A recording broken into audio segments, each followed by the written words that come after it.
Ok, boa noite mais uma vez. E uma satisfação grande, né, estarmos retomando a nossa leitura da Bíblia. Estamos aí com uma jornada bem longa, né, fazendo isso desde o livro do Gênesis. E agora, depois de terminarmos segundo aos Coríntios, a gente foi para Hebreus, atendendo aí uma necessidade, e agora a gente retornando, né, a sequência das leituras, após 2 Coríntios, nós entramos, então, na carta de Paulo aos Gálatas, né? Para os alunos novos que estão chegando aí, eu acho que a meu respeito, basta você saber que eu me chamo José Ayrton, que eu sou pastor há 30 anos, e atualmente pastorei a Igreja Batista Nova Canaã, que fica aqui na região norte da capital. Estamos indo já para completar 7 anos de ministério ali naquela comunidade. E estamos aqui desde 2016, quando iniciamos em Gênesis e atravessamos os anos aí juntos, avançando, né, para essa leitura interpretativa da palavra, em que sempre a gente faz a leitura, apresenta uma interpretação do texto e também uma aplicação, até porque o estudo bíblico ele não serve ao propósito simplesmente de aumentar ou nos dar maior conhecimento, né? O ensino da teologia pretende nos levar à adoração. Então, à medida que nós lemos e a interpretação, essa interpretação precisa ser aplicada, né? É necessário fazer-se uma aplicação dessa interpretação à vida, e pelo poder do Espírito Santo que opera em cada um de nós, Deus vai modificando, vai nos conduzindo ao arrependimento, revelando os segredos do nosso coração e nos levando, né, a abandonar aquilo que desagrada o Senhor aos pés da cruz de Cristo, e assim nós vamos crescendo espiritualmente. Esse é o propósito, porque nós lemos, estudamos e ouvimos, né, as mensagens bíblicas. Dito isso, vamos à carta aos Gálatas. Eu vou colocar aí na tela para você um pequeno esboço que fiz para a aula de hoje.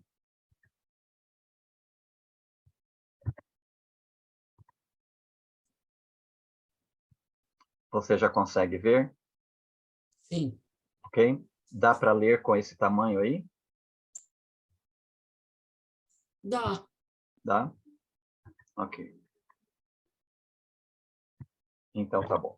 Então, vamos seguir daí, né? Então, nossa leitura, nosso estudo panorâmico desta carta aos Gálatas, a gente defende, aceita que a autoria desta carta seja paulina. Então, quando nós vamos tratar de autoria de um documento antigo, a gente precisa procurar por evidências internas e externas, né? Evidência externa diz respeito àquilo que as gerações que nos antecederam entenderam, interpretaram, né? Então, esta carta do apóstolo, essa carta aos Gálatas, a tradição da igreja, ela sempre, né, atribuiu ao apóstolo Paulo. A divergência quanto à não autoria paulina, ela começa aí por volta do século XVIII. Século XVIII foi aquele período em que toda a instituição, né, toda a autoridade começou a ser questionada, né? Então, a ciência passou a ser a grande divindade. Então, toda a autoridade, especialmente colocada sobre documentos antigos, não é? Essa autoridade começou a ser questionada. E desses questionamentos, apareceram aí, né, pessoas que entenderam que a carta aos Gálatas não podia ser atribuída a Paulo, mas ela seria uma carta, um documento pseudoepígrafo, né? Ou seja, um falso autor, alguém teria escrito a carta e atribuído a autoria da carta ao apóstolo Paulo. Mas isso, embora tenha, né, dependendo do círculo que você frequenta, se é um círculo mais acadêmico, você vai encontrar muitas pessoas que vão caminhar nessa direção e não vão aceitar a Carta aos Gálatas como autoria paulina, mas se você tiver num círculo mais conservador, você vai encontrar a grande maioria que não tem nenhuma dificuldade em aceitar, né, a evidência externa à luz da tradição, atribuindo, então, a carta ao apóstolo Paulo. Além da evidência externa, nós temos a evidência interna. O que a própria carta pode nos oferecer de pistas quanto ao seu autor? Então, você tem aí, dentro da evidência, dentro da própria carta, você pode observar que o estilo literário do autor, você pode observar a teologia, né, a doutrina, o modo como essa doutrina é apresentada, e você vai, então, perceber que ela tem uma grande semelhança com outros escritos já admitidamente paulinos. Né?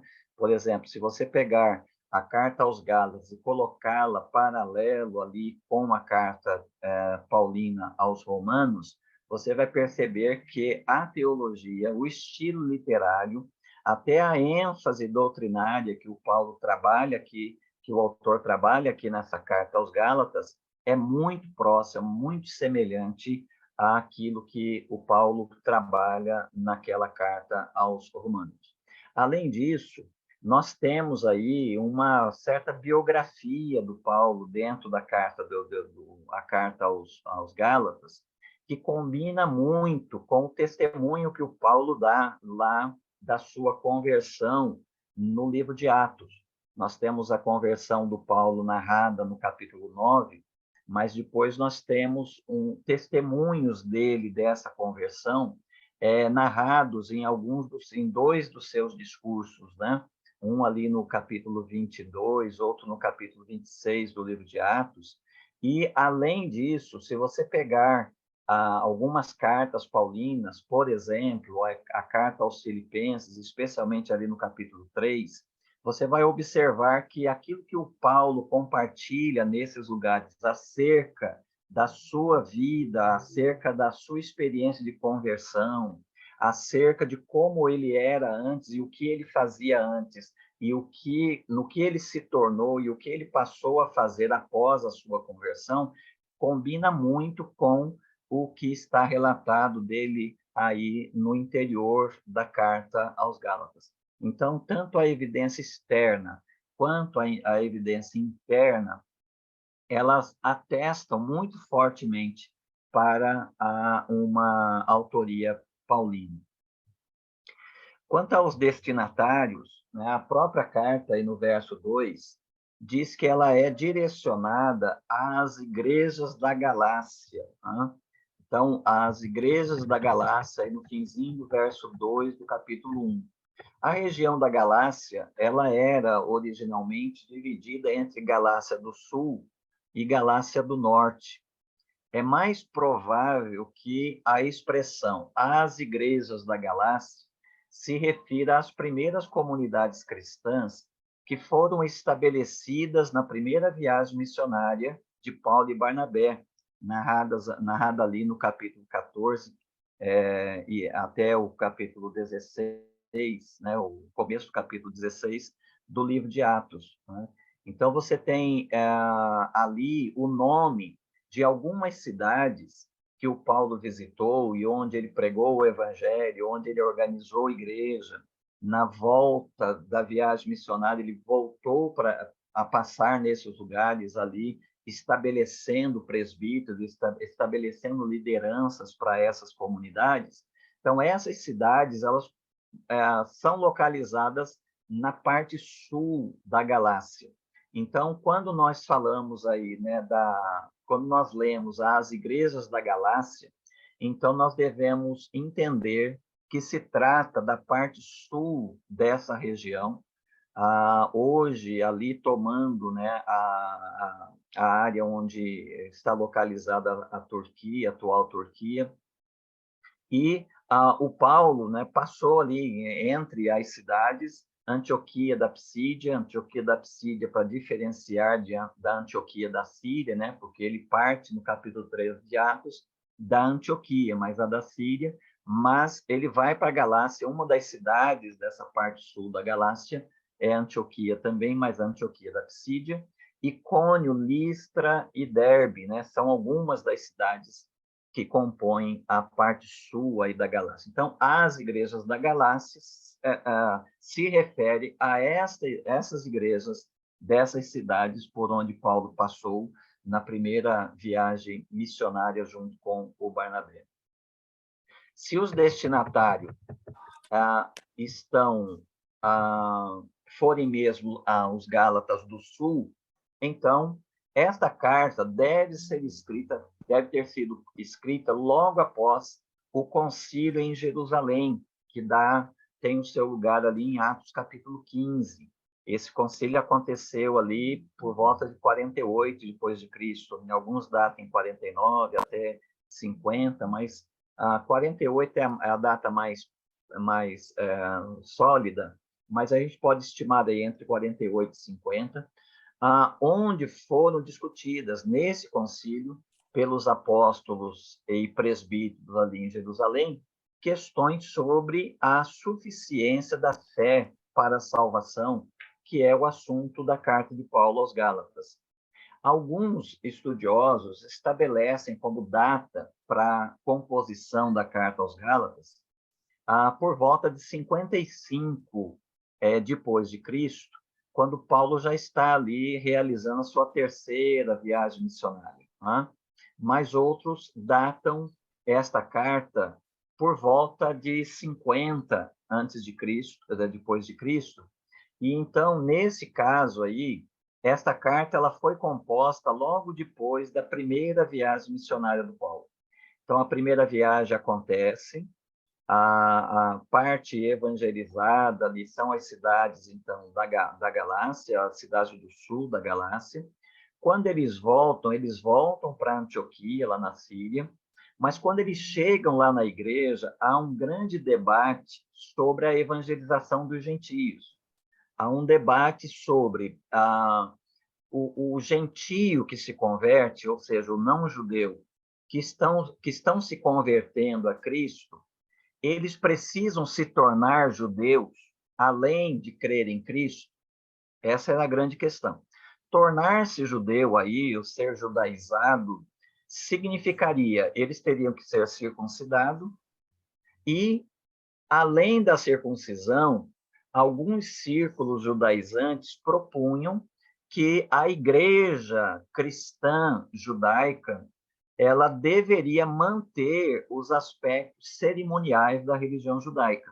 Então, guardar sábados, guardar dias da semana, guardar as luas novas, as festas judaicas, etc. E tal. Diante disso, a igreja de Antioquia envia o Paulo e o Barnabé para Jerusalém, para levar essa questão lá para o colégio apostólico. E então acontece o concílio, o primeiro concílio da história da igreja.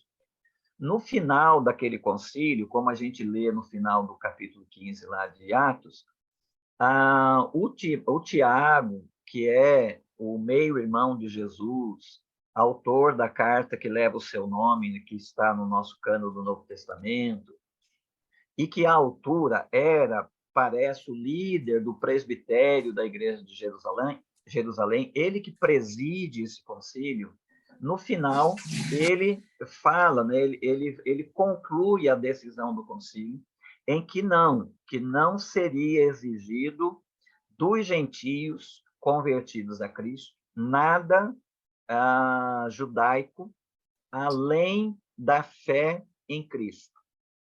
E então eles escrevem uma carta, que é o resultado daquele concílio. O Paulo e o Barnabé levam essa carta para Antioquia. E ali de Antioquia, provavelmente, é desta carta aí que surge a carta aos Gálatas, onde o Paulo toma a decisão do Concílio de Jerusalém e amplia isso de modo mais aplicativo às realidades que estavam enfrentando as jovens igrejas estabelecidas por ele na região da Galácia. Então, eu prefiro a data de 48 a 50 aí para a composição da carta de Paulo aos Gálatas. Qual é o propósito dessa carta? Eu já adiantei, né, nesse panorama que lhes dei. O propósito é corrigir o desvio da igreja, das igrejas ali da região da Galácia, o desvio que estava acontecendo, né, do verdadeiro evangelho para um evangelho falso. Por quê? Porque sempre que o Paulo ia, né, de cidade em cidade, plantando igrejas, né, pregando o evangelho e plantando igrejas, logo atrás do Paulo também vinham outros missionários.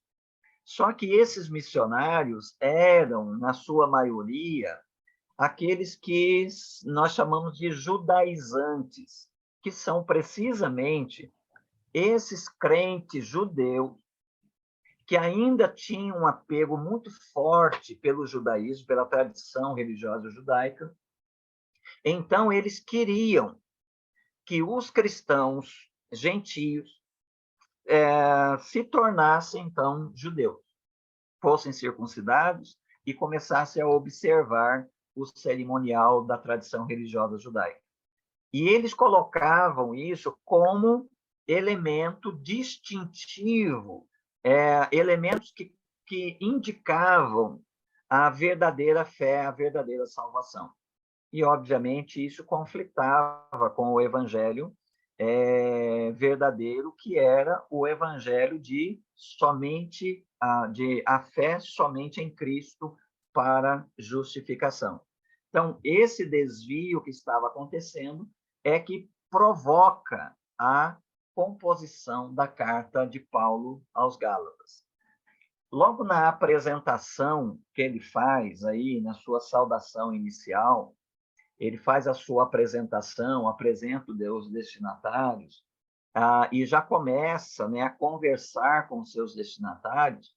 O Paulo oferece para nós um esboço desse propósito que ele vai desenvolver aí no corpo da carta que ele está escrevendo.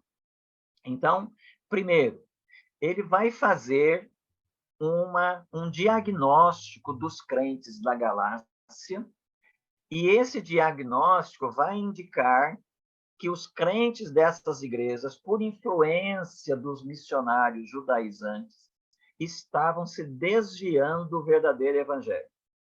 Ele vai fazer isso nos versos 6 a 10 do capítulo 1, mas ele já adianta aí, na sua apresentação, que evangelho que é o verdadeiro. Então, ele já diz aí, no verso 3b até o 4a, do capítulo 1, ele diz que o evangelho verdadeiro é o evangelho de Deus, nosso Pai, e do Senhor Jesus Cristo, que se entregou a si mesmo pelos nossos pecados. Então, isso ele vai desenvolver no capítulo 1, 6 a 10, diagnosticando ali o desvio dos crentes da Galácia. Segundo, ele vai fazer uma defesa do seu apostolado e do seu evangelho, indicando que não os recebeu de homens.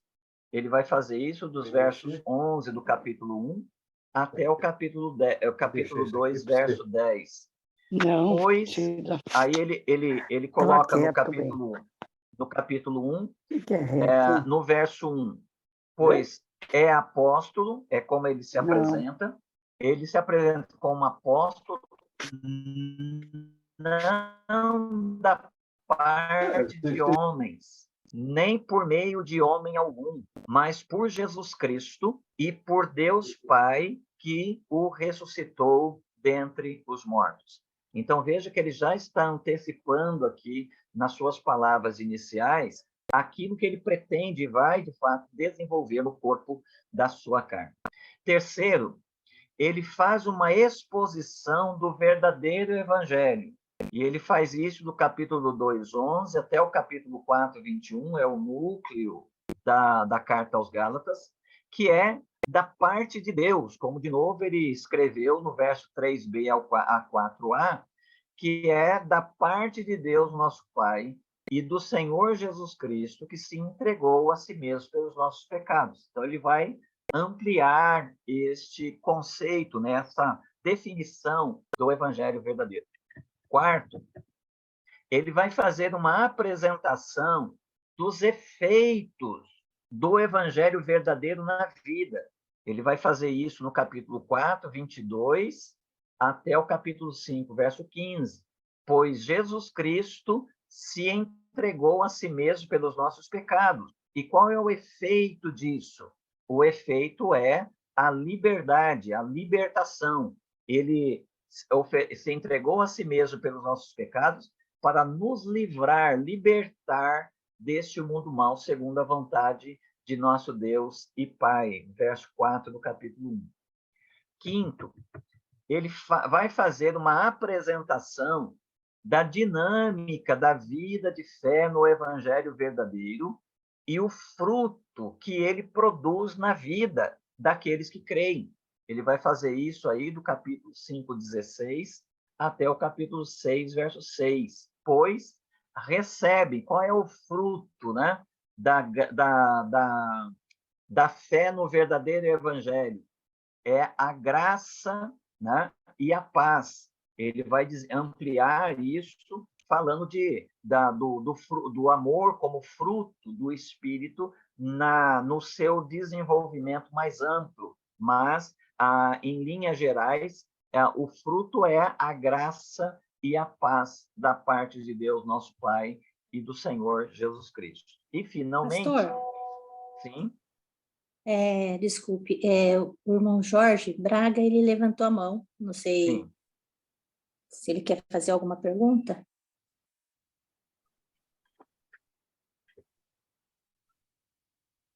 Deixa eu ver. Deixa eu ver aqui.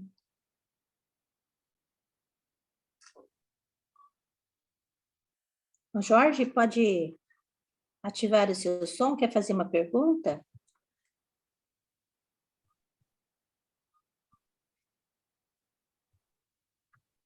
Eu acho que...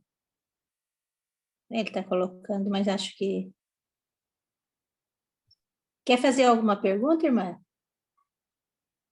Acho que não. Não. Eu acho que talvez tenha colocado sem querer a esposa dele que está assistindo. Uhum. Me desculpe. Pronto. Ok.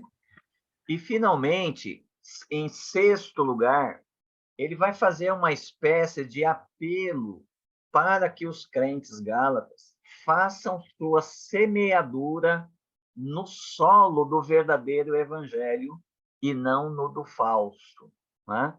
Ele vai fazer isso no capítulo 6, verso 7 até o verso 18. Por quê?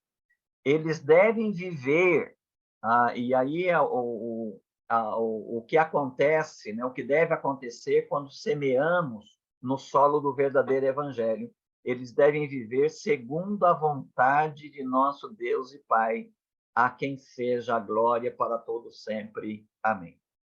Então, está aí, nesta saudação paulina, ele já estabelecendo de modo embrionário tudo aquilo que ele tem no coração e que ele vai agora compor aí no restante da sua carta dirigida às igrejas da Galácia.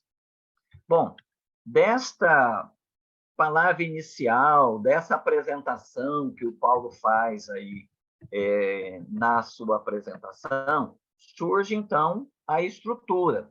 É uma estrutura, conforme minha leitura, Você pode ler comentários da Carta aos Gálatas, estudos outros, né, na Carta aos Gálatas, que os autores vão preferir uma estrutura diferente. Essa daqui é a estrutura que eu combino, né, com esta apresentação que acabei de fazer das palavras iniciais do Paulo. Então, de acordo com esse embrião que o Paulo coloca aí na sua saudação, surge essa estrutura, ou seja, primeiro, ele vai diagnosticar o perigo, e o perigo é o desvio do verdadeiro evangelho, capítulo 1, versos 6 a 10. Depois, ele vai fazer uma defesa do apostolado e do seu evangelho.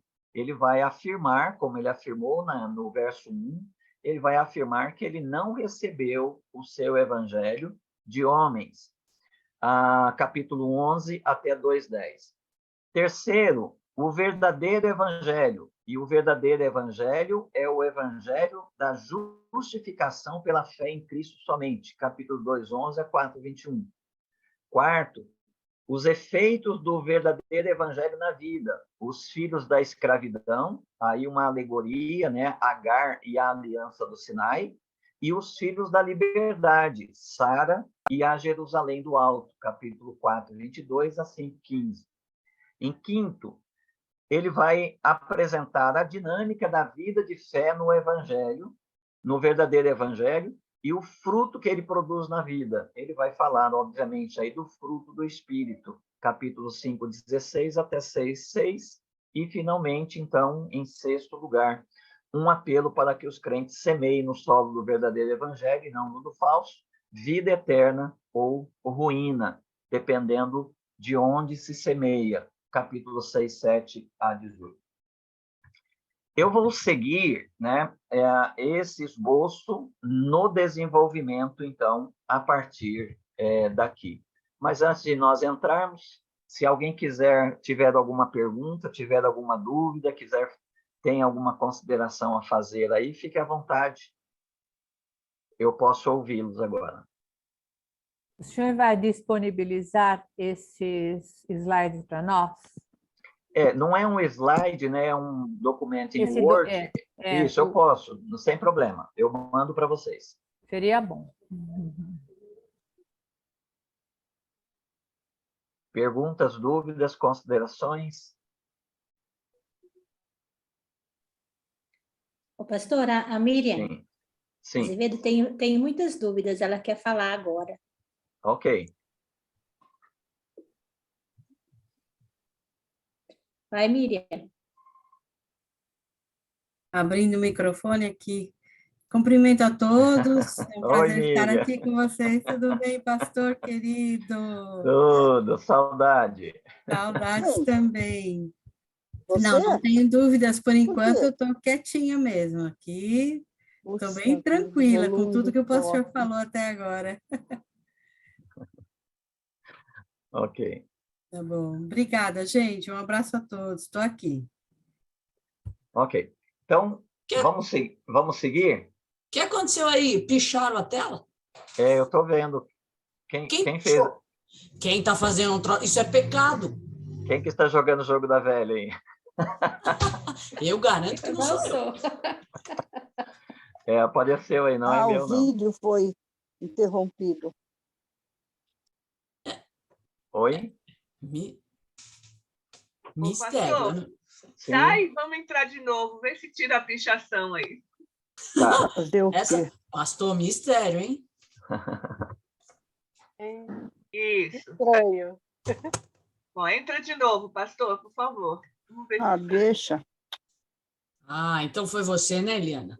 Você sabia? Não fui eu, não. Não sei não, hein? Mas eu acho que o pastor agora vai falar, não vai mais usar a tela, né? Até pensei que era o fundo do papel aí, esse risco aí. Já saiu, pastor. Pode continuar. Já saiu. Eu vou sair, depois eu entro bom. de novo, vamos ver. Então, irmãos, vamos seguir aí, então, a partir do verso 6 até o verso 10, com essa palavra do Paulo, né? O Paulo, em outras de suas cartas, ele tem, às vezes, uma ação de graças, né, para apresentar com relação à igreja. Normalmente, né, ele faz algum elogio, porque as cartas sempre são provocadas por alguma informação que ele recebeu das igrejas, né? E, às vezes, então, ele começa a sua carta fazendo aí algum elogio, algum reconhecimento à igreja, para quem ele escreve. Deixa eu ver se o meu eu escuto bem. O meu está aqui? Deixa eu ver se eu escuto no meu celular. Eliana, Eu já tentei, já coloquei mudo várias vezes, mas ela acho que tira. Deixa eu de novo. Coloca ela no mudo, por favor. Eu já coloquei, já tinha colocado outras vezes. É irmã Doralice, né? É a esposa do irmão Jorge. Isso. Acho que ela não está ouvindo, está com algum problema no celular. Já coloquei, tá? Colocou? Pastor? Ok. Então, vamos lá. Então, aí, em vez de ele começar a carta fazendo algum elogio, parece que o Paulo está muito ansioso. O problema que ele tem em mãos, né, é tão urgente que ele começa a sua carta de um modo bastante abrupto em relação à igreja. Então, ele começa aí, né? Estou admirado de que estejais vos desviando tão depressa daquele que vos chamou pela graça de Cristo para outro evangelho. Veja que interessante, né? O Paulo provavelmente tem essa informação de um modo muito preciso, talvez a partir até de observações pessoais, porque quando ele recebe informação, ele normalmente diz, olha, eu tenho ouvido dizer, tem se dito que, né? Mas aqui ele é bastante incisivo, afirmativo. E eu coloquei aqui, né, no tópico, diagnosticando o perigo, mas, na verdade, para o Paulo, o diagnóstico já está feito, ele está, na verdade, revelando já aquilo que está acontecendo na igreja dos Gálatas. Eles estavam se desviando do evangelho. Aqui o Paulo faz um trocadilho com duas palavras que no grego é traduzido por outro, né? Ele diz aí no final do verso 6 que eles estão se desviando para outro evangelho que de fato não é outro evangelho. As duas palavras gregas aqui são diferentes. Quando ele diz que eles estão se desviando para outro evangelho, ele está dizendo que esse outro aqui deveria ser, se houvesse um outro, deveria ser um evangelho de mesma semelhança, um evangelho igual. Mas quando ele diz aqui que de fato não é outro, ou seja, não é outro igual, é outro de substância diferente. Então, não se tratava apenas de uma aresta interpretativa. O fundamento do evangelho estava sendo mudado. Não se tratava de um erro interpretativo, de uma aresta do evangelho. Não. Estava sendo tirado o fundamento do evangelho e colocado outro evangelho no lugar. Então, não é um outro evangelho com alguma aresta diferente. É um outro evangelho que era outro mesmo, outro no seu fundamento. Então, ele diz que esse outro evangelho, esse outro fundamento que está sendo colocado, tem sido feito por alguns que vos perturbam e querem perverter o evangelho de Cristo. Veja que interessante, né? O evangelho de Cristo, ele é tão assim essencial, ele precisa ser tão claro na sua explicação, ele precisa ser tão claro na sua apresentação que, se alguém acrescentar algum elemento ao Evangelho, ele já está pervertendo o Evangelho. E perverter o Evangelho significa lançar um outro fundamento, que não é o fundamento de Cristo. Então, a igreja, né, e nós nos chamamos igreja evangélica, nós deveríamos procurar fazer jus a esse nome e sermos especialistas em evangelho. O nosso negócio é o evangelho. A gente, às vezes, a gente faz palestras, né? A gente faz pregações para encontros especiais da igreja e etc. e tal. Tudo isso tem o seu lugar. Mas tem muitas coisas que são ditas em igrejas, que são tratadas em igrejas, que pode ter o seu lugar, mas são coisas que as pessoas podem ouvir também em qualquer outro lugar. E talvez, nesses outros lugares que se dedicam a essas coisas, talvez elas poderiam ouvir com muito maior qualidade do que quando elas ouvem isso na igreja. Embora a igreja possa fazer isso, possa fazer as suas palestras, tratar dos seus tópicos, dos seus temas de interesse geral da comunidade, ela pode fazer isso, isso tem o seu lugar, mas isso jamais poderia ser o foco principal da igreja. Dar 3 meios pelos quais você resolve isso, 10 passos para você fazer isso ou aquilo, 5 princípios para você ser um expert nisso ou daquilo.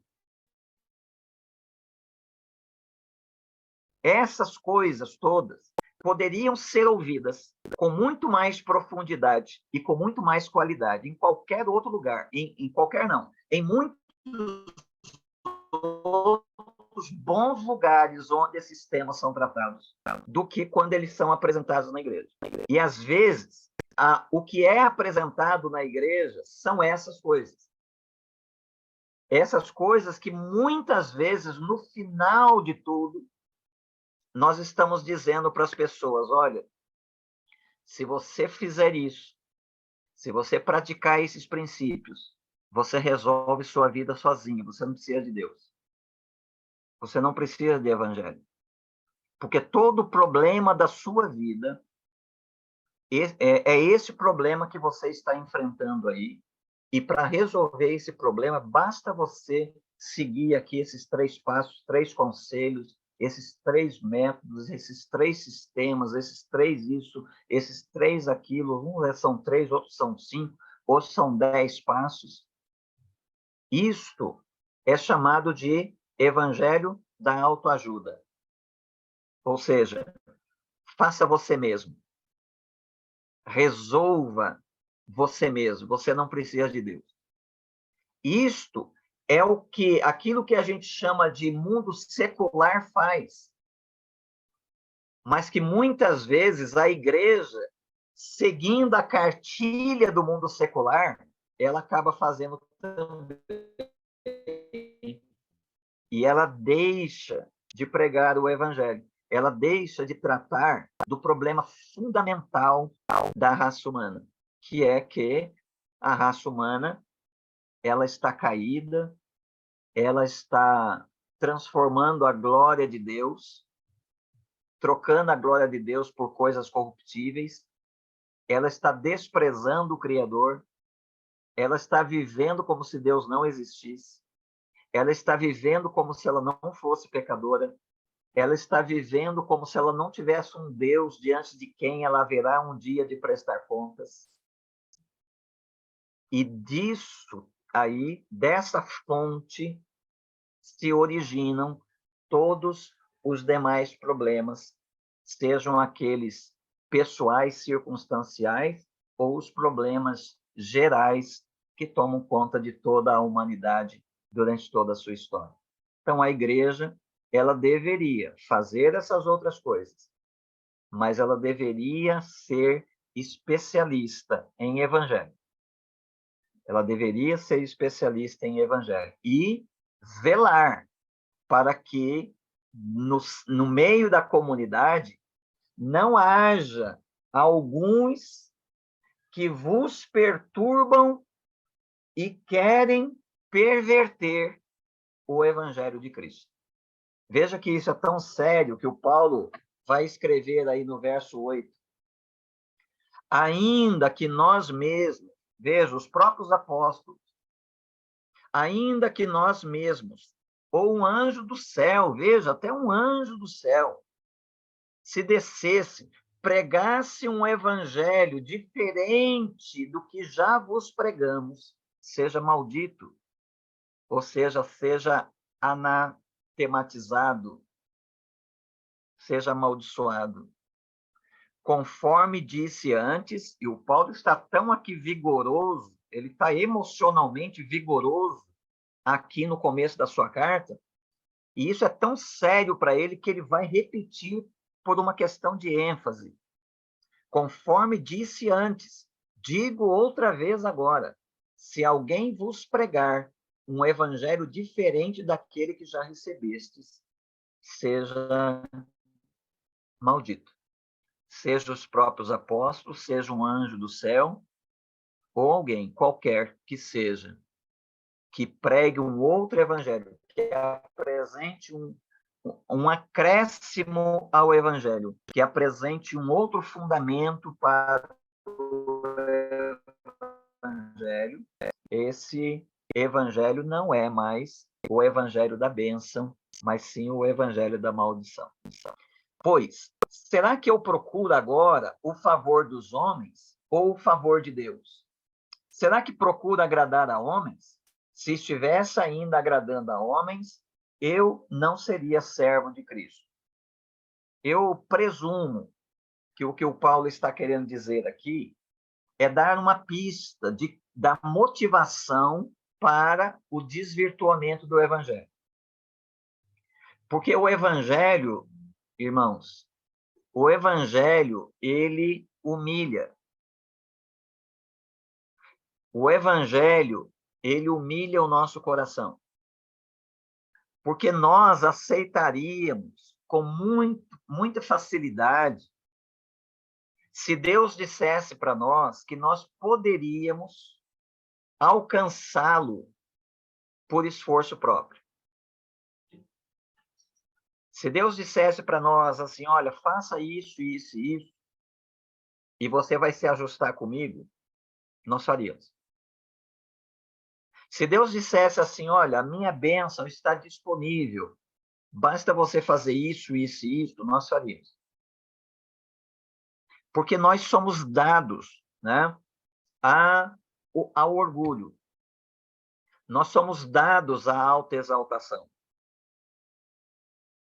Então, se nós pudéssemos ser os nossos próprios salvadores, esse seria um evangelho que nós aceitaríamos com muita facilidade, não haveria nenhuma resistência.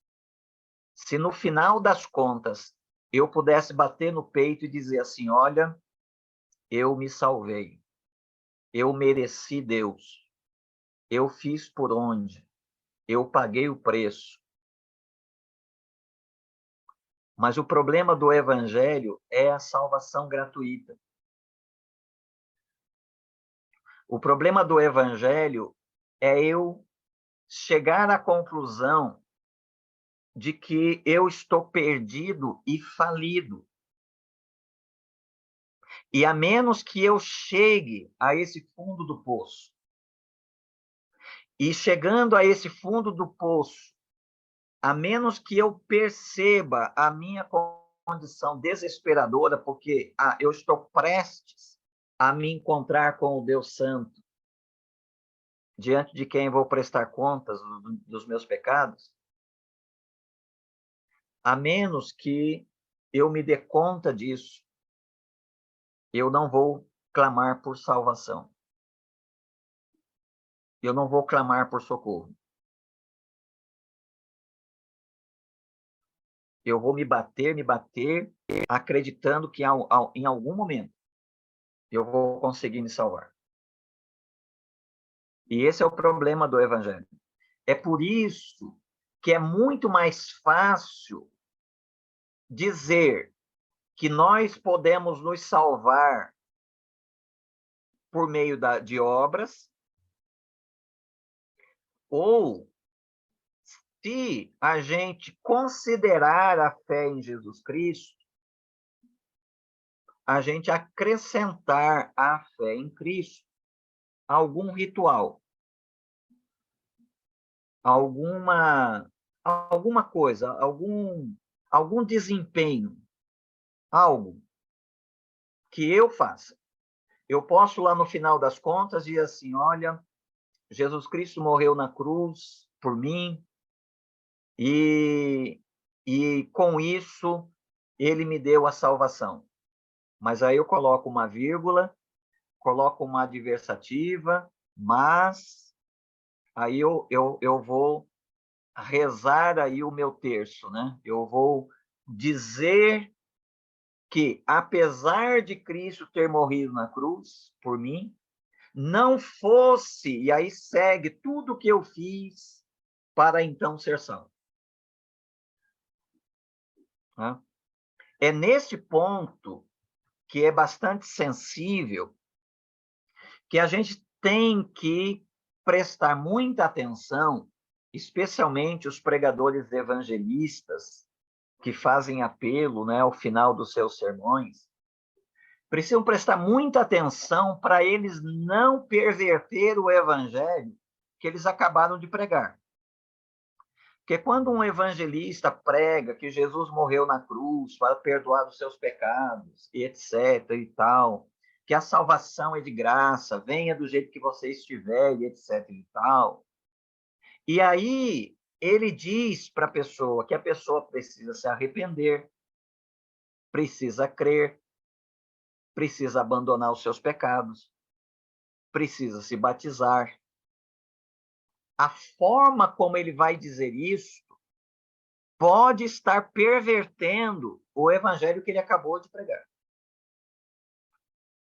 Porque ele pode estar apresentando uma fé não instrumental, mas uma fé como uma obra. E muitos crentes foram instruídos assim, e eles dizem, olha, Jesus morreu na cruz por mim, e ele me salvou, mas eu criei. Tá, o que você quer dizer com isso? Você quer dizer que você crê, ou seja, a fé é uma produção sua? A fé, então, é uma obra. Eu me arrependi e criei. Tem evangelistas que evangelizam e condenam aqueles que rejeitam o evangelho, se comparando com eles, no sentido de que ele é melhor porque ele se arrependeu e creu. Ele atendeu ao apelo do evangelho. Embora essas coisas estejam presentes, elas precisam ser colocadas de modo muito cauteloso, porque a gente pode colocar a ênfase da salvação no arrependimento e na fé como uma obra que eu faço. Logo, a salvação já não é pela graça. Não é pela graça mediante a fé. A salvação é pela fé que eu exerço naquilo que eu conheço da obra de Cristo na cruz. E isso, então, tira a ênfase da salvação na graça e coloca a ênfase da salvação na fé ou no arrependimento, que é algo que eu produzi. O Paulo, quando diz isso aos Efésios, diz que sois salvos pela graça mediante a fé. Ou seja, mediante a fé significa que a fé é instrumental. Ela não é algo inerente, não é minha fé. Tanto que na sequência ele diz, isso é dom de Deus, não vem de vós. E não vem de vós justamente porque no final do evangelho, ninguém deve se gloriar de nada. Pelo contrário, todos nós estamos rendidos diante de Deus, sujeitos à misericórdia de Deus.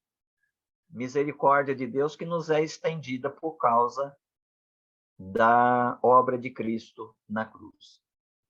Então, isso é um pouco sutil, né? Mas o Paulo está dizendo aqui para essas igrejas que eles foram invadidos por alguns que perverteram o evangelho, apresentando um outro evangelho. E quando é que o evangelho verdadeiro se torna outro? Quando é que o evangelho verdadeiro se torna falso? Quando nós acrescentamos qualquer coisa a esse evangelho. É o que estava acontecendo entre os gálatas. Na sequência, o Paulo, então, vai apresentar uma defesa do seu apostolado e do seu evangelho. E ele vai defender aí de que o evangelho que ele prega, ele não recebeu de homens, mas ele recebeu de Deus. Ele recebeu de Jesus Cristo e por Deus Pai, que o ressuscitou dentre os mortos, como ele coloca no final do verso 1 do capítulo 1. Então, ele começa no verso 11, dizendo assim, mas, irmãos, quero que saibais que o evangelho por mim anunciado não se baseia nos homens, porque não o recebi de homem algum, nem me foi ensinado, mas o recebi por uma revelação de Jesus Cristo. Aqui, quando Paulo fala, né, que ele recebeu o evangelho que ele prega por revelação de Jesus Cristo, ele está fazendo uma defesa do seu apostolado. Porque são os apóstolos que receberam originalmente o evangelho da própria boca de Jesus. Então, o apóstolo, num sentido restrito da palavra, é uma pessoa, eram aquelas pessoas que tinham recebido o evangelho diretamente de Cristo. E Paulo diz, né, quando ele escreve em 1 Coríntios capítulo 15, ele diz lá para a igreja de Corinto que ele recebeu o seu evangelho de Cristo. Ele diz aí, no capítulo 15, verso 1, irmãos, lembro-vos do evangelho que vos anunciei, o qual também recebeste, no qual estáis firmes. Por meio dele também sois salvos, se retiverdes com firmeza a mensagem, tal como a anunciei a vós, a não ser que tenhais crido inutilmente. Porque primeiro vos entreguei o que também recebi. Então, ele está dizendo que recebeu de Jesus. E aí ele vai expor, né, o evangelho ali, ele vai seguir no capítulo 15 de 1 Coríntios, mostrando o evangelho que ele recebeu de Cristo. Quando ele escreve aos Coríntios, e ele vai falar do evangelho celebrado na ceia do Senhor, ele vai usar a mesma expressão, porque eu recebi o que também vos entreguei. Ou seja, o que o Paulo compartilha, ele não compartilha como nós, por exemplo, que aprendemos dos apóstolos. E aí, então, nós passamos o que aprendemos dos apóstolos para os outros. Os apóstolos ensinavam os outros porque eles tinham recebido em primeira mão o evangelho. Por isso que a igreja primitiva, diz lá Lucas, no capítulo 2, 42 de Atos, diz que a igreja perseverava na doutrina dos apóstolos. Ora, a doutrina dos apóstolos nada mais é do que o evangelho que o próprio Cristo deu aos apóstolos, aos primeiros discípulos que ele separou. E o que a igreja que vem depois dos apóstolos faz? A igreja que vem depois dos apóstolos persevera na doutrina dos apóstolos. E aí, quando Paulo diz que eles se desviaram, que os Gálatas se desviaram do evangelho, ele está dizendo que eles se desviaram da doutrina dos apóstolos. Por isso que aqui ele tem que fazer uma defesa junto com a defesa do evangelho que ele prega, ele tem que fazer uma defesa do seu próprio apostolado. Por quê? Se ele recebeu de homens, então ele não tem autoridade apostólica. Então, qualquer uma dessas pessoas que tinham entrado ali na igreja dos Gálatas, perturbando e querendo perverter o evangelho, poderia se equiparar ao Paulo e dizer para ele, mas olha, nós pregamos assim, você prega desse jeito, e como é que você sabe que o que você prega é mais verdade do que o que nós pregamos? É por isso que o Paulo aqui, ele vai ser contundente na defesa do seu apostolado, o mesmo que ele faz quando ele escreve aos Coríntios, que também tinha judaizantes em Corinto que debatiam a autoridade apostólica do Paulo.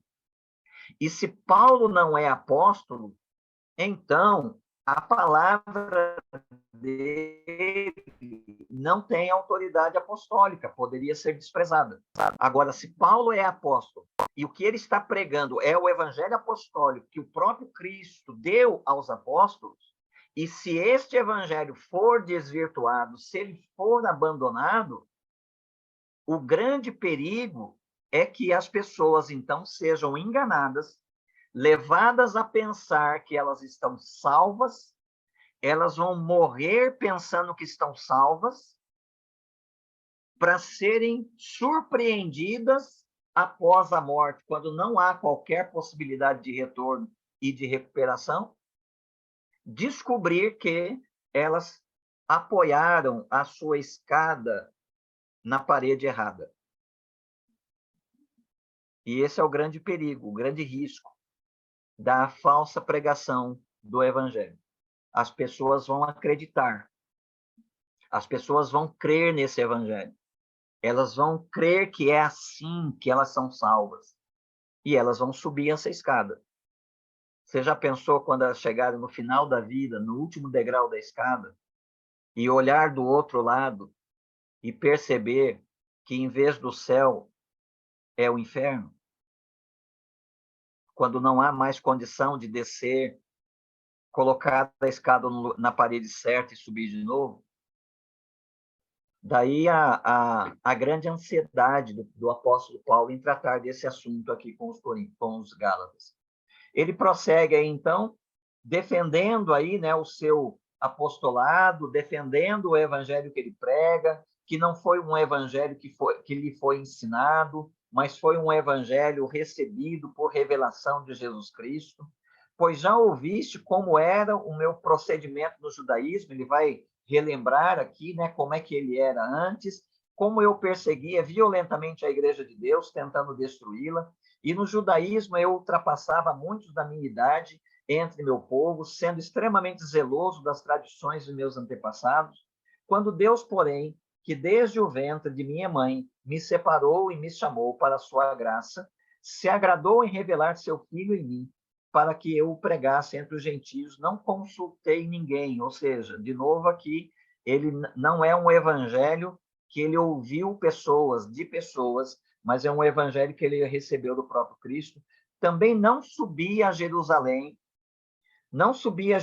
para encontrar os que já eram apóstolos antes de mim, mas parti para a Arábia e voltei outra vez para Damasco. Aqui um pouquinho de cronologia da história do Paulo, né? O Paulo, ele se converte ali pelo ano de 36 depois de Cristo, quando ele está indo lá a caminho de Damasco para perseguir os crentes que porventura encontrasse ali. Jesus aparece, se revela a ele ali pessoalmente, tá? E ali ele é convertido, ele segue, é levado até Damasco, onde ele é batizado por um homem chamado Ananias, e ali, então, ele começa a pregar já o evangelho. Veja, ele é novo convertido, mas como ele recebeu a Cristo por revelação, né?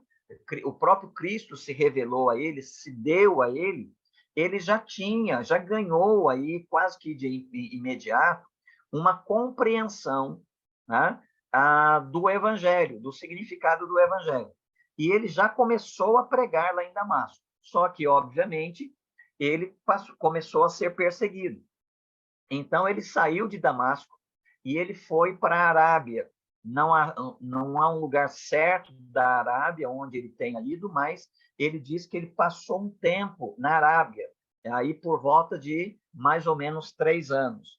Então, ele sai ali de Damasco e parte para a Arábia, mas depois ele volta para Damasco. Quando ele volta para Damasco, é quando ele tem aquela experiência lá de estar pregando, né? E, de repente, o rei cerca a cidade com o exército para prendê-lo, e os irmãos descem ele por um cesto, né? Para livrá-lo do rei, para livrá-lo da morte. Então, é dessa forma que ele sai de Damasco, e ele, então, vai para Jerusalém. Ele vai mencionar isso aqui na sequência. Depois de 3 anos, voltei outra vez para Damasco. Depois de 3 anos depois da sua conversão, subi a Jerusalém para conhecer Cefas, ou seja, o Pedro. E passei 15 dias com ele. Ou seja, essa primeira ida do Paulo até Jerusalém foi uma passagem rápida. Ele nem teve tempo de conhecer todos os apóstolos. Ele esteve 15 dias apenas em Jerusalém, ele conheceu Pedro, não vi nenhum dos outros apóstolos, a não ser Tiago, irmão do Senhor, que é o presbítero, o chefe do presbitério lá de Jerusalém. Então, ele passa esses 15 dias lá. E por que a viagem dele a Jerusalém demorou só 15 dias? Porque a presença do Paulo em Jerusalém provocou um alvoroço na cidade. As pessoas diziam, né? Olha, aquele que perseguia o evangelho, perseguia a igreja, agora tenta pregar esse evangelho para nós. Uns glorificavam a Deus, mas os judeus mais tradicionais queriam pegar Paulo e matá-lo, né? E provocar um grande tumulto em Jerusalém.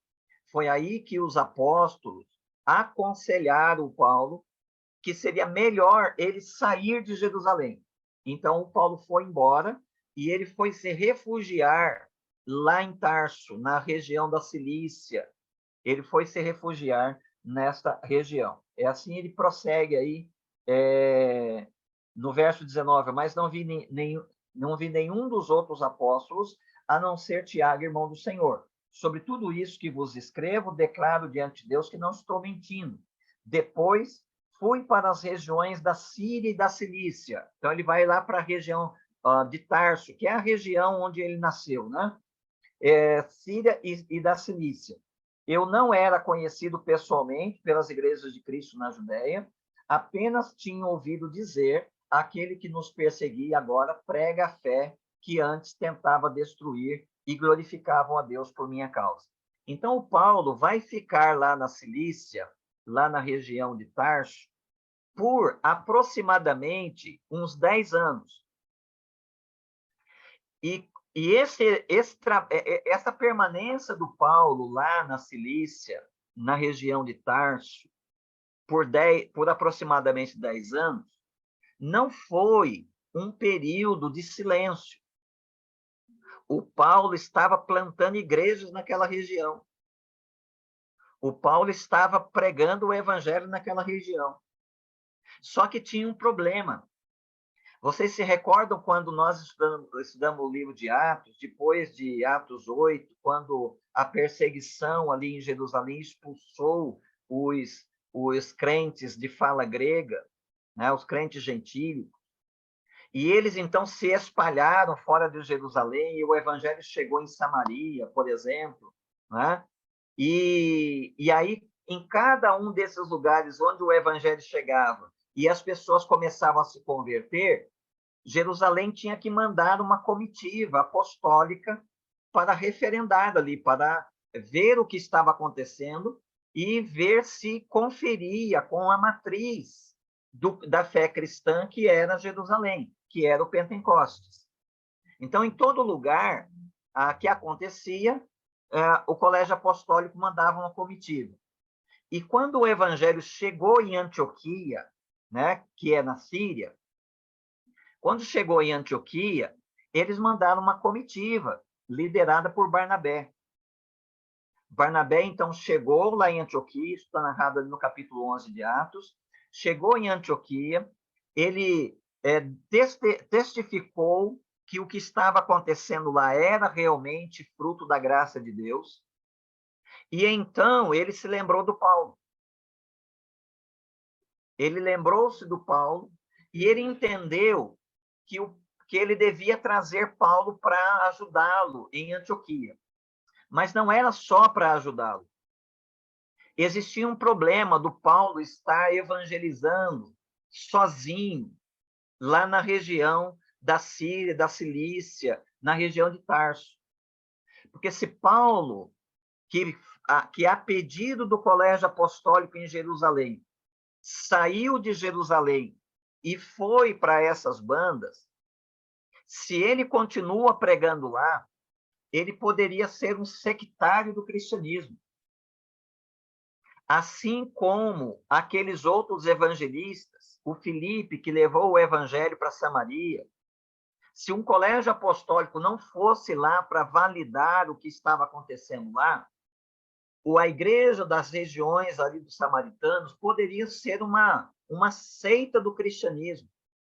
Então, nós teríamos o cristianismo dividido em a seita em Jerusalém, a seita em Samaria, a seita em Antioquia, a seita na Síria, na Cilícia e assim por diante. Os apóstolos mandavam aquelas comitivas justamente para entender que o evangelho que seria pregado fora de Jerusalém tinha intimidade ou tinha conexão com a obra do Espírito realizada em Jerusalém com os apóstolos e os primeiros crentes por meio da descida do Espírito Santo. Então, o Barnabé está preocupado com isso. Então, quando ele vai atrás do Paulo, provavelmente o argumento que ele usa para convencer o Paulo a deixar a obra naquelas regiões e vir trabalhar com ele em Antioquia é este: você precisa ligar, conectar o seu trabalho missionário a Jerusalém. Senão você vai estar criando uma seita do cristianismo, a seita do Paulo. Então, com isso, ele traz o Paulo para Antioquia, e em Antioquia, ele e Barnabé ficam 1 ano ensinando a igreja dali.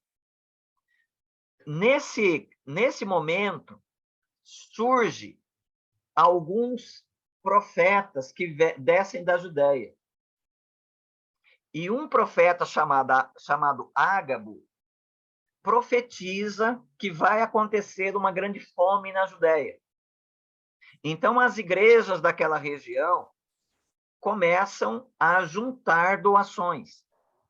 E eles mandam essas doações por meio de Paulo e Barnabé a Jerusalém. É a segunda ida do Paulo até Jerusalém. Nesta ida do Paulo até Jerusalém, é quando provavelmente acontece isso que o Paulo vai começar a compartilhar aqui no verso 1 do capítulo 2. Depois de 14 anos, subi outra vez a Jerusalém com Barnabé, levando Tito também comigo. Subi por causa de uma revelação. Esta revelação pode ser a revelação do Ágabo, a revelação de que haveria uma fome na Judéia, e a igreja de Antioquia e as igrejas da região dali enviam, então, essa oferta à igreja, às igrejas da Judéia. E o Paulo vai. Só que nesta ida ali, pelo que ele compartilha aqui no restante do capítulo, na sequência do capítulo 2, ele não vai só para levar ali as doações. Ele vai e ele tem essa conexão com os apóstolos. Porque ele vai compartilhar conosco aí, ó, subir por causa de uma revelação, mas veja, expus a eles o evangelho que prego. Isso aqui é coisa do Barnabé. Isso aqui é influência do Barnabé. O Barnabé deve ter dito para o Paulo, Paulo, você está pregando o evangelho aí na Cilícia, você está pregando o evangelho aí na Síria, só que você não pode criar a seita paulina do cristianismo. Você tem que ter a bênção do colégio apostólico em Jerusalém. Você tem que ir lá e dizer para eles que evangelho é esse que você prega, para que eles percebam que o evangelho que você está pregando é realmente o evangelho apostólico. Então, o Paulo, ele diz aí que nesta ida a Jerusalém, ele expôs o evangelho que ele pregava entre os gentios, mas ele fez isso não para a igreja de Jerusalém. Veja que interessante. Foi um mini concílio, né? Ele expôs, em particular, aos que pareciam se destacar, para que de algum modo, não corresse ou não tivesse corrido inutilmente. O que seria correr inutilmente? Seria estabelecer igrejas sem que essas igrejas estivessem conectadas à sua fonte, que nesse momento é Jerusalém. Então, ele foi para lá, não para levar as doações apenas, mas ele foi para lá para corrigir o rumo da missão que ele estava realizando. Quando ele faz essa exposição do Evangelho, e ele vai defender que Jesus chamou ele para pregar esse Evangelho não a judeus, mas a gentios, Jerusalém ainda, apesar dele estar reunido com o colégio apostólico, com as colunas da igreja lá, né? Apesar disso, esse pessoal apóstolo ainda tem resistência com a conversão de gentios. Então, o Paulo tem que usar de firmeza, não apenas na explicação do evangelho, mas também contendendo com a teimosia ainda arraigada no coração daqueles que, no linguajar dele aqui, pareciam ser as colunas da igreja. Então, o que ele faz? Ele leva o Tito com ele e parece que lá foi sugerido a ele que Tito, sendo grego, devia ser circuncidado, para não causar o alvoroço que ele já havia causado na primeira vinda dele a Jerusalém. Mas o que ele diz aí para nós? Mas nem mesmo Tito, que estava comigo, foi forçado a circuncidar, embora fosse grego. E isso por causa dos falsos irmãos que haviam se intrometido e secretamente vieram espiar a liberdade que temos em Cristo Jesus para nos escravizar.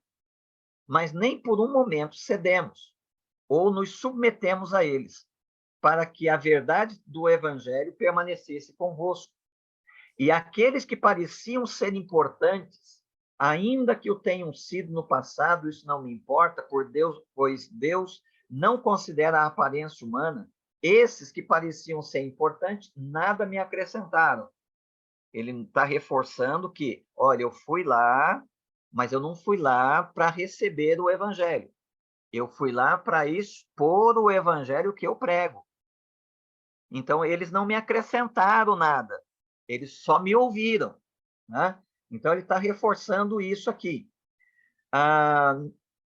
Não me acrescentaram, nada me acrescentaram, pelo contrário. E aí foi o convencimento dessas colunas que ele menciona aqui, com quem ele está expondo o seu evangelho particularmente.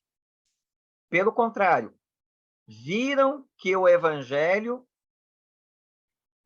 o evangelho da incircuncisão, que é a evangelização dos gentios, me havia sido confiado, assim como a Pedro o evangelho da circuncisão. Aqui nós começamos um ponto muito importante. O evangelho de Jerusalém, ele está centrado em Pedro. E agora surge a abertura da evangelização dos gentios. Vocês se lembram, né? Que Deus dá uma visão lá para Pedro, né? Na casa do Simão ali, o curtidor, diz que ele não deve amaldiçoar o que Deus abençoou. Depois disso, vem lá os enviados do Cornélio, levam ele até a casa do Cornélio. Ele, muito desajeitadamente, prega o evangelho, e antes mesmo que ele termine de pregar, o Espírito Santo batiza aquela família toda no corpo de Cristo. Ele volta para Jerusalém, meio desajeitado, vai prestar contas. O que você foi fazer entrando na casa de um gentio? Ele desajeitadamente vai explicar e vai finalmente dizer: olha, o que eu posso fazer se Deus deu a eles o mesmo que deu a nós? E aí, então, eles celebram, entendem que Deus estava dando arrependimento também aos gentios, mas isso não resolveu todo o problema. Ainda há uma certa resistência. E essa resistência está centrada no Pedro. Quando Paulo agora se apresenta como o apóstolo dos gentios, começa a ameaçar uma divisão. Então, o Pedro é o líder, mas ele está sendo convencido, o colégio apostólico está sendo convencido por Paulo. E agora? Qual foi o consenso?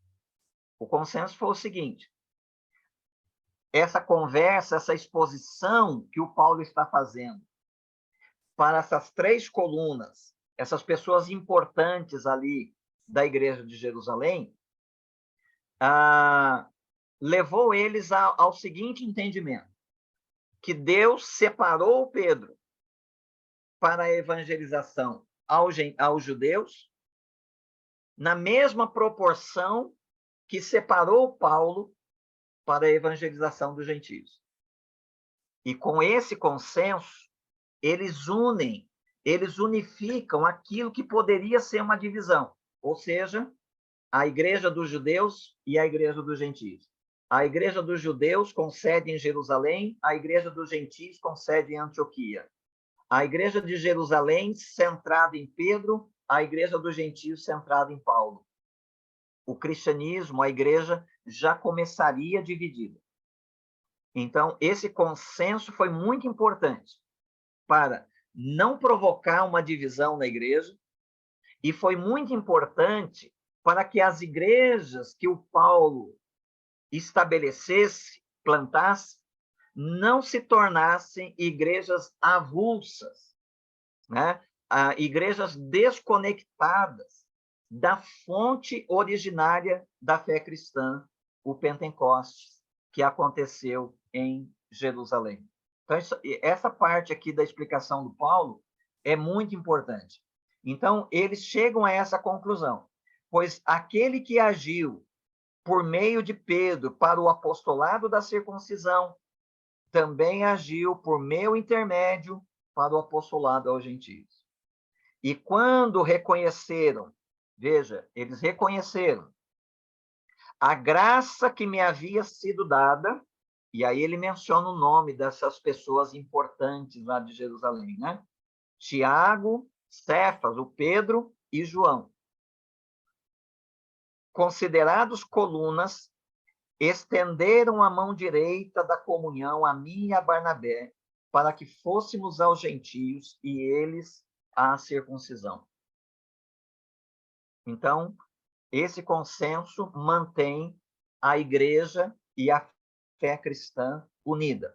E nos recomendaram somente que nos lembrássemos dos pobres, o que também procurei fazer com cuidado. Veja que interessante. Paulo não é cismático. Paulo não é um divisor de igreja. Paulo não tem ambições de ter a sua própria denominação. Paulo é de Cristo. E ele reconhece que a igreja de Jerusalém é de Cristo, que os outros apóstolos são apóstolos de Cristo. Ele só quer que esses outros apóstolos reconheçam que ele, Paulo, também é apóstolo. Ele reconhece que o evangelho veio inicialmente para os judeus, mas ele quer que essa igreja judaica entenda que o evangelho também veio para os gentios. É isso que ele quer. O que ele coloca aqui nesse verso que eu acabei de ler é muito interessante, muito importante. Por quê? Porque ele diz que ele está submisso ao colégio apostólico. Então, ele não é cismático. Então, ele diz assim, eles me recomendaram isso e eu obedeci. Então, o consenso aí é simplesmente esse, que Deus deu a Pedro a graça de liderar o evangelho para os circuncisos, para os judeus. E deu a graça ao Paulo para liderar o processo de evangelização dos gentios. Mas que tanto Jerusalém quanto as igrejas paulinas, tanto a igreja dos judeus quanto a igreja dos gentios, ela é uma só. E esse verso 10 é muito importante nesse sentido. Do próprio Paulo dizer, olha, eu vim aqui, eu expus, eu contendi, mas eu não sou cismático, eu não vim aqui para dividir a igreja. Tanto é que naquilo que eles se submeteram a mim, eu também me submeti a eles. Eles fizeram recomendações e eu procurei fazer com cuidado, ou seja, procurei obedecer. Muito interessante isso. Aqui, então, nós temos a defesa, né, que o Paulo faz do seu evangelho, desde o capítulo 1:11 até agora aqui, o verso 10 desse capítulo 2. A partir daqui, o Paulo vai fazer uma exposição do evangelho, só que ele não vai ser proposicional, né? Ele não vai dizer, olha, o evangelho é isso, isso e aquilo. Ele vai colocar o evangelho verdadeiro dentro de uma narrativa. Ele vai colocar o evangelho dentro de uma história. Contar história é um método de ensinar e de pregar o evangelho. Um outro método é o proposicional, é aquele que o pregador diz, olha, eu vou pregar hoje sobre isso, e ele anuncia lá o tema ou o título do sermão. E aí, de modo indutivo ou dedutivo, ele vai, então, desenvolver ali proposicionalmente aquela afirmação do seu título ou do seu tema. O Paulo faz isso especialmente na sua carta aos Romanos. Mas aqui ele vai compartilhar o evangelho dentro de um contexto de história. Uma história onde vai aparecer aí ainda ele e o Pedro, né? E vai ser muito importante perceber o verdadeiro evangelho dentro dessa relação do Paulo com o Pedro. Ele prossegue aí, então. Quando, porém, Cefas, o Pedro, chegou a Antioquia, nós não sabemos quando isso foi, mas provavelmente, depois da saída do Paulo até Jerusalém com o Barnabé, onde ele foi expor ali o evangelho que ele pregava ao Pedro e ao Tiago e ao João, ele voltando para Antioquia, em algum momento depois, o próprio Pedro veio a Antioquia. E não só o Pedro, o Tiago enviou uma comitiva. O Tiago é o meio-irmão de Jesus, que é chefe do presbitério de Jerusalém. Ele enviou uma comitiva de judeus, de crentes judeus, até Antioquia. Nós não sabemos por quê. qual era a razão. Mas provavelmente isto aconteceu no intervalo entre a volta de Paulo com Barnabé a Antioquia e o capítulo 13 de Atos, quando em um culto, quando os profetas e os mestres estavam jejuando e adorando o Senhor, o Espírito Santo falou com a igreja para separar Paulo e Barnabé para a obra que os havia separado. Então, essa fala do Espírito Santo à igreja deve ter acontecido depois da ida do Paulo até Jerusalém com Barnabé para vincular a sua proposta missionária a Jerusalém. Jerusalém envia uma comitiva, Pedro vai à frente, mas depois dele vem uma comitiva de crentes judeus, circuncisos, até Antioquia, provavelmente para confirmar as palavras e o relatório do Paulo e do Barnabé do que aconteceu lá. Para então, depois disso, o Espírito Santo dizer à igreja que ele estava separando Barnabé e Saulo para serem enviados para a evangelização dos gentios. Então, na minha cabeça aqui, a cronologia é mais ou menos essa. Quando Cefas chegou em Antioquia, eu o enfrentei abertamente, pois merecia ser repreendido. Aqui o Paulo vai tratar com dureza o Pedro, porque o Pedro ainda está com aquela dificuldade, né? Tem duas dificuldades que o Pedro teve que enfrentar. Uma é se os gentios têm lugar na igreja de Cristo. Deus resolveu isso lá com a visão e com a pregação na casa do Cornélio, etc. e tal. Uma outra coisa que agora ele tem que resolver é se os crentes judeus, os circuncisos, podem se associar com os crentes gentios. Se eles podem comer junto. Essa segunda coisa, essa segunda lição, o Pedro demonstra nessa ida dele até Antioquia que ele ainda não tinha superado. Ainda era uma dificuldade para ele. Veja, por que ele mereceu a repreensão? O Paulo diz o seguinte: porque antes de chegarem alguns da parte de Tiago, ou seja, lá de Jerusalém, ele estava comendo com os gentios. Mas quando eles chegaram, Cefas foi se retirando e se separando deles por temer os que eram da circuncisão. O Pedro estava comendo na mesa, estava associado com crentes gentios. Mas quando a comitiva do Tiago, de judeus de Jerusalém, chegaram, ele ficou titubeante. O que eles vão pensar se me verem comendo com os gentios? Então ele, disfarçadamente, começou a se distanciar da mesa dos gentios. Aí o Paulo prossegue. E os outros judeus também fizeram como ele. Veja, esses judeus que vieram de Jerusalém fizeram a mesma coisa. A ponto de até Barnabé, veja, até você, Barnabé, até Barnabé se deixar levar pela hipocrisia deles. Se o Paulo deixa isso para lá, esse problema se prolongaria. O Paulo, com o seu silêncio, validaria esse comportamento. Ele estaria dizendo com isso que, de fato, a gente pode até pregar o evangelho aos gentios. Os gentios podem até ter o seu lugar na igreja de Cristo.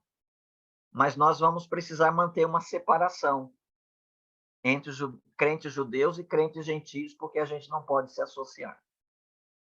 Né? Isso são leis lá do sistema levítico, né? Especialmente do capítulo 17 até o capítulo 24, 22 lá de Levítico, você encontra essa não associação. E eles estão focados naquela teologia. Então, o que o Paulo faz? O Paulo vai ser tão enérgico aqui quanto a situação exige. Ele vai ser tão enérgico aqui quanto ele foi enérgico com o Tiago, Pedro e o João lá em Jerusalém. Então, o que ele vai fazer daí? Quando vi que não agiam corretamente, conforme a verdade do Evangelho, disse a Cefas na frente de todos: se tu, sendo judeu, vives como os gentios e não como os judeus, por que obrigas os gentios a viver como judeus? Ou seja, ainda há aqui uma questão de associação, o que o Pedro tem uma tremenda dificuldade de lidar. E os judeus que vêm lá de Jerusalém também têm. E o Paulo, então, começa a explicar para ele e para os demais judeus o seguinte: nós, judeus por natureza, e não pecadores entre os gentios, sabemos, contudo, que o homem não é justificado pelas obras da lei, mas pela fé em Cristo. Aqui o que o Paulo está se referindo como obras da lei não é apenas guardar a lei. Aqui é uma questão racial, é uma questão ética. A disposição do Pedro, ao se afastar da sua associação com os gentios, está dizendo que a salvação é uma questão racial. Então, por que pregar o evangelho aos gentios? Por que você foi até a casa do Cornélio? Por que ao chegar em Jerusalém você relatou o que aconteceu lá? E você validou o que aconteceu na casa do Cornélio? Se a salvação é uma questão racial, é para os judeus e não para os pecadores gentios, então nós não devíamos estar pregando o evangelho aos gentios. Esse é o raciocínio de Paulo.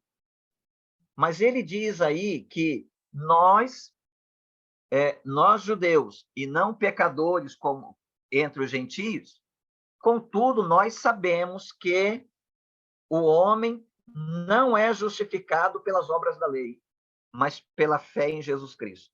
Veja, ele está estabelecendo aqui o cerne do evangelho. Então, nessa história que ele está narrando, um fato que aconteceu, ele está colocando o fundamento do evangelho. O evangelho verdadeiro é o evangelho da justificação pela fé em Cristo somente. Somente. E nada mais. Nada a ver com a raça, nada a ver com as obras da lei. Tudo a ver e somente a ver com o fato de que Jesus entregou-se a si mesmo por nossos pecados. Nós também temos crido em Cristo para sermos justificados pela fé em Cristo e não pelas obras da lei, pois ninguém será justificado pelas obras da lei. Mas se procurando ser justificados em Cristo, nós mesmos também fomos encontrados pecadores, seria por acaso Cristo ministro do pecado? O que ele está colocando aqui é o seguinte: se nós que fomos perdoados, nós que fomos justificados por Cristo, nós formos vistos, formos percebidos, não praticando as leis cerimoniais previstas no Antigo Testamento, especialmente no livro de Levítico, nós não estaríamos dizendo com isso que Cristo é ministro do pecado? Ele responde de modo categórico: de modo nenhum. Ora, se reconstruo aquilo que destruí, demonstro que sou transgressor. Ou seja, a lei se cumpriu em Cristo. Então, nesse sentido, ela é desconstruída. A realidade da lei agora é Cristo, para a justificação de todo aquele que crê. Então, se eu voltar atrás e eu começar a reconstruir aquilo que foi desconstruído, porque a realidade já se apresentou, então eu sou transgressor. Então, o pecado, segundo Paulo, não está no fato de que agora você é justificado em Cristo e por Cristo. O pecado não está em você não observar as leis cerimoniais levíticas. O pecado está em você reconstruir, trazer de volta as leis cerimoniais levíticas. Porque elas apontavam para uma realidade que já veio, elas apontavam para a realidade que é Cristo, a realidade já nos alcançou, nós já fazemos parte dela, mas agora nós estamos reconstruindo, ou seja, nós estamos voltando para o ambiente da lei, né? Ou da busca da justificação por meio das obras da lei. Então, ele diz que isto é que me faz um transgressor. Então, para os crentes que estavam com a sua consciência ali meio sensível e estavam ouvindo os judaizantes dizer, olha, vocês estão pecando contra Cristo. Se vocês realmente são de Cristo e as leis judaicas foram dadas por Deus, então, se vocês não praticam a lei judaica, então vocês estão dizendo que Cristo é mestre do pecado. Cristo está ensinando vocês a pecar. E isso fragilizava a consciência dos crentes gálatas. E eles ficavam dolorosos. O que Paulo está dizendo para eles aqui é o oposto. Fala assim, ó, é o contrário disso. Quem está pecando contra Cristo é quem está querendo reconstruir as leis cerimoniais levíticas, ignorando que elas todas já foram cumpridas em Cristo.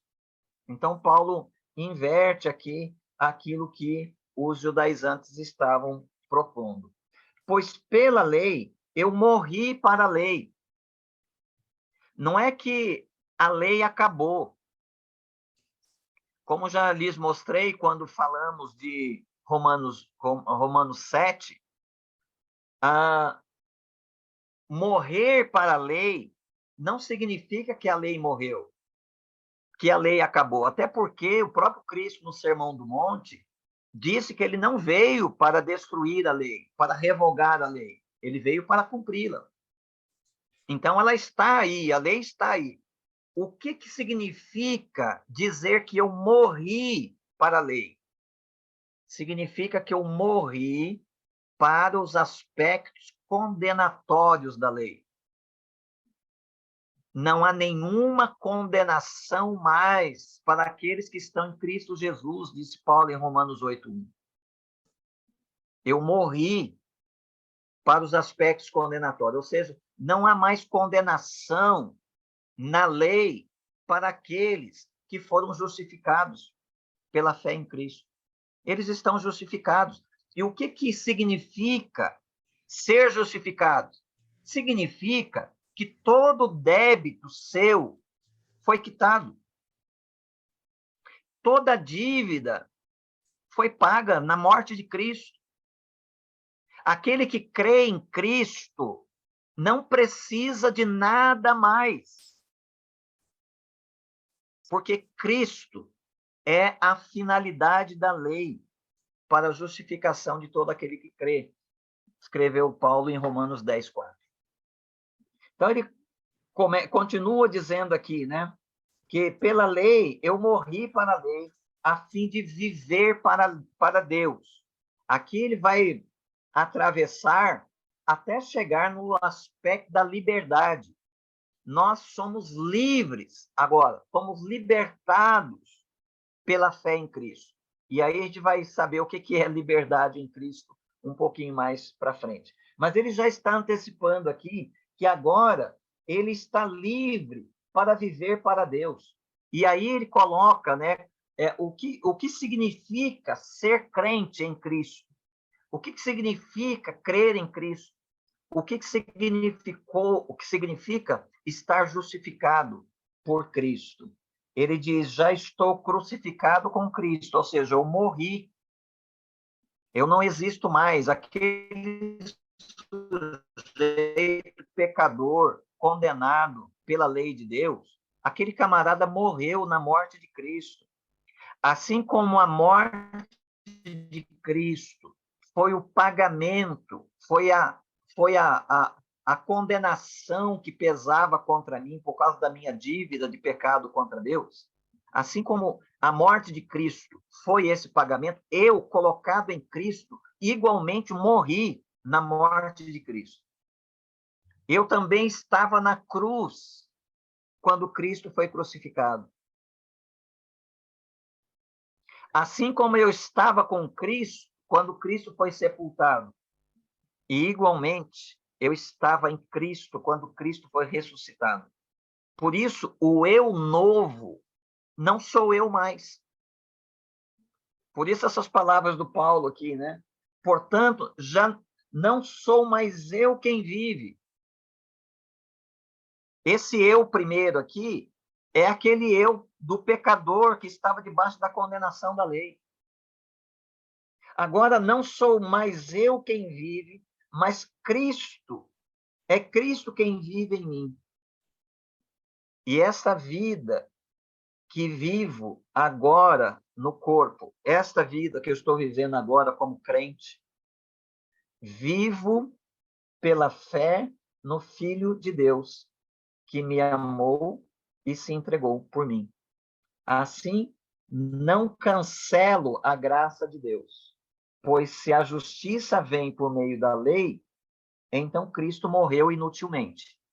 Ou seja, quem está pregando esse evangelho do Cristo mais alguma coisa, do Cristo mais faça algo, está pregando a inutilidade da morte de Cristo. E a ressurreição de Cristo ao terceiro dia, no terceiro dia, foi a declaração contundente de Deus, porque foi Deus quem ressuscitou Cristo. Foi a declaração contundente de Deus de que o sacrifício de Jesus na cruz, a morte de Jesus na cruz, foi perfeitamente, adequadamente. Ela foi suficiente, ela foi aceita como substituição à minha. A ressurreição é para isso. A ressurreição é a notícia alegre de que eu não estou mais endividado. De que a minha relação com Deus está acertada, consertada, por causa da morte de Cristo na cruz. E que Deus atesta, ressuscitando ele dentre os mortos. Nesse raciocínio aqui, quando ele escreve em Romanos capítulo 3, né, quando ele faz essa apresentação lá mais proposicional do que aqui, que ele está fazendo no método histórico, lá ele também faz essa pergunta. Será que com isso eu anulo a lei ou eu anulo a lei de Deus? Ele termina lá no verso 27 do capítulo 3, dizendo, não, pelo contrário. Quando eu creio em Cristo, eu confirmo a lei. Se a finalidade da lei era Cristo, então crer em Cristo significa cumprir a lei. Então veja que Jesus morre por meus pecados antigos.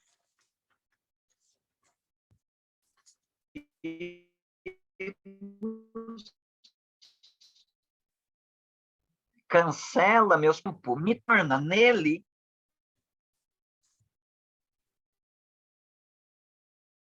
um cumpridor da lei, de forma dívida do passado, nem há a minha dívida no presente. Nunca mais haverá nada que se interponha entre eu e Deus, trazendo algum prejuízo para minha relação com Ele, ou ameaçando o meu destino eterno. Esse é o Evangelho, que o Paulo coloca aí em termos históricos, dentro de uma narrativa histórica, de um evento que aconteceu entre ele e Pedro, e que ele faz essa exposição apresentando o verdadeiro Evangelho. Ele vai prosseguir com isso, né, até o capítulo 4, verso 21, que a gente prossegue a partir da próxima segunda-feira. Devolvo para você, Marta. Obrigada, pastor. Tem como o pastor tirar a tela para a gente poder ver o grupo? Porque eu queria, Tem. de repente, tirar uma foto desse Pronto. povo bonito que está aqui, né? E aí eu falei, não consigo fazer assim, desse jeito, né? Muito obrigada, pastor, por esse momento. Deixa só, eu vou tirar a foto, porque o meu amigo Saulo me pediu a foto e eu não quero deixar o chefe sem a fotografia. Deus abençoe sua vida, pastor. Eu sei que esse primeiro dia, assim, o povo fica todo mais cansado, né? Porque a gente já estava fora do ritmo, né? Mas foi muito bom. E agora a gente continua. E o que é mais importante nisso, né? Assim, a gente sempre está se lembrando, né? Que não há nada que a gente possa fazer, né? Não há como, que a salvação é de graça. Isso é uma coisa maravilhosa para nós, né? Assim, saber que já foi pago o preço, né? Da nossa salvação. Uhum. Se houver perguntas, vocês podem anotar e trazer na próxima semana e a gente tenta abrir a aula com questões. E, além disso, durante a exposição, porque é conteúdo muito longo, né? A gente usa mais o método expositivo, mas você pode me interromper em qualquer momento da minha fala para tirar suas dúvidas, fazer seus apontamentos também. Se alguém quiser fazer uma pergunta, até colocar no grupo, fazer para nós, assim, para a gente passar para o pastor, fique à vontade, tá bom, gente? Assim, não tem nenhuma dificuldade nisso. O pastor está sempre aberto a responder assim, os nossos questionamentos. Se eu tivesse que fazer algum comentário da aula de hoje, quando o pastor coloca que o Paulo precisava daquela comitiva para receber a bênção dos apóstolos, é o que acontece hoje nos nossos dias. Um missionário nunca pode ir a campo sozinho por conta. Ele tem que estar debaixo da autorização e da supervisão, digamos assim, da igreja local. Não existe missionário isolado, existe? Não é esse o entendimento? Pelo que menos não acontecendo? deveria. Pelo menos não deveria. Então. Mas por isso que nós fazemos imposição de mãos, etc. e tal. Foi mais ou menos isso que aconteceu com Paulo, não foi? Quando ele começou a trabalhar sozinho lá em Antioquia, e foi toda aquela comitiva para conferir e dar a bênção para ele continuar, porque sozinho, isolado... Sim. É essa a ideia mesmo? É essa a ideia. É essa a ideia. Bom. Nenhum de nós é autônomo, né, no sentido de cada um ter o seu próprio evangelho, né? Eu acho que essas diferenças todas que a gente tem em termos de ensino do evangelho nas igrejas, de um modo geral, é justamente porque cada um começa a ter o seu próprio evangelho, né? É óbvio que, em termos das mais variadas doutrinas, né, decorrentes do evangelho, em alguma doutrina a gente pode ter alguma diferença, alguma divergência aqui e ali, nada muito fundamental.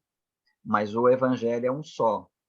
Mas é justamente por causa dessa dificuldade nossa, né, de nos submeter uns aos outros, que a gente acaba tendo essas extrapolações, né, essas discrepâncias, né, de evangelhos anunciados aí por pessoas que às vezes se autonomearam pastores, pregadores, evangelistas, missionários, ou mesmo por pessoas que foram, né, foram devidamente ali cumprir o ritual da consagração, da ordenação, foram até para um seminário teológico, estudaram, mas não aprenderam o evangelho e foram consagradas ao ministério sem que elas pudessem ser de fato ouvidas, como Paulo foi ouvido ali pela reunião em Jerusalém, né?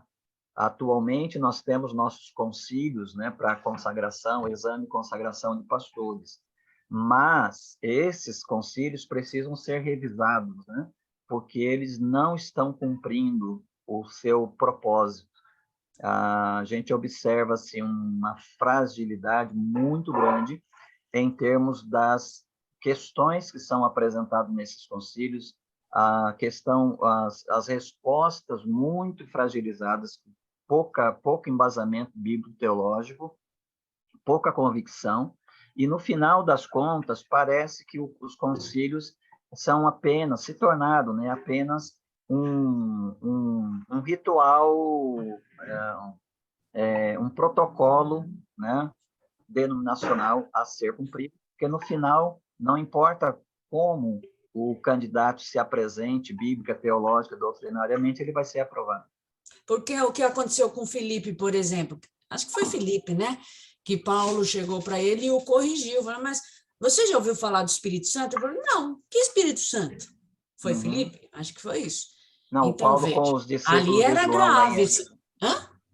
O Paulo com os discípulos evangelizados pelo Apolo ali em Apolo, isso mesmo. Eles nem sabiam o que era o Espírito Santo. E essas aberrações acontecem ainda mesmo. Muita gente falando sem conhecimento de causa. Ok. Plim, plim, Marta, desculpe. Bom, boa semana. Fiquem com Deus. Tchau. Boa noite. Deus abençoe. Boa semana. Saudade, viu? Boa noite. Tchau, querido. Até a próxima. Boa semana a Tchau, todos. pastor. Tchau a todos. Semana. Tchau, Val.